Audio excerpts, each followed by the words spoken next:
Welcome to part 2 of my video regarding organized religion. Now, as I was saying regarding Jesus and the drinking of alcohol and whether or not it's a sin, there are some other examples in the Bible that can be easily cited, and the main one regards Jesus and the wedding where he turned water into wine. Now, when Jesus turned water into wine at the wedding, the Bible actually states one of the guests saying, making a comment to the effect that you save the best wine for last. Now, I don't think at this wedding they're going to refer to grape juice as wine or the best. Which brings us to one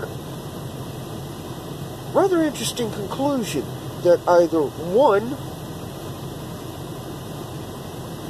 it's not a sin to drink alcohol, or two, that Jesus helped every person at that wedding sin repeatedly. Yeah. Now, let's fast forward a little bit to modern times. Do I think modern Christians should drink alcohol? No, I don't. It's a very dangerous practice that becomes easily addictive, and it can be deadly. I mean, countless people over the ages have died of alcoholism-related diseases. It is and has been proven time and time again that alcoholism is dangerous and deadly. Now, the question is,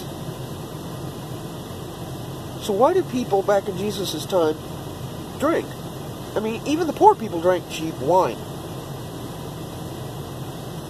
Now, I'm not saying this is the only thing they drank, because of course there were no doubt things like milk and fruit juice. But the thing is, one thing that largely was not available: water. Was there water around? Did the world suddenly go dry and have no water? Of course not. But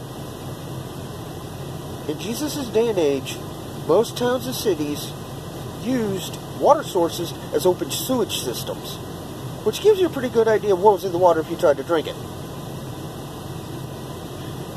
Now, as I was saying, I don't think modern Christians should drink alcohol, not only because of how dangerous it is. The other thing you have to stop and think about is Jesus didn't exactly have a Dollar General store where you could whip out $5 and get a 24-pack of Dasani water. We have many readily available alternatives that are in fact cheaper than wine and safer to drink. And although I've repeatedly used the term wine, I am also referring to things like beer. Beer's no better. It's bad for your health too, because where do you think the term beer belly came from? So, basically, in short, it was a practice of Jesus' day and age that drinking wine was very common, because other things, depending on availability, the economy, and other factors, it's quite possible there could have been times that the cheap wine that poor people drank was in fact cheaper than things like milk and grape juice. Because economic fluctuations are not a new concept, people. It has happened since the dawn of time, and it'll happen till the end of time. Well, I think that's about all for this one.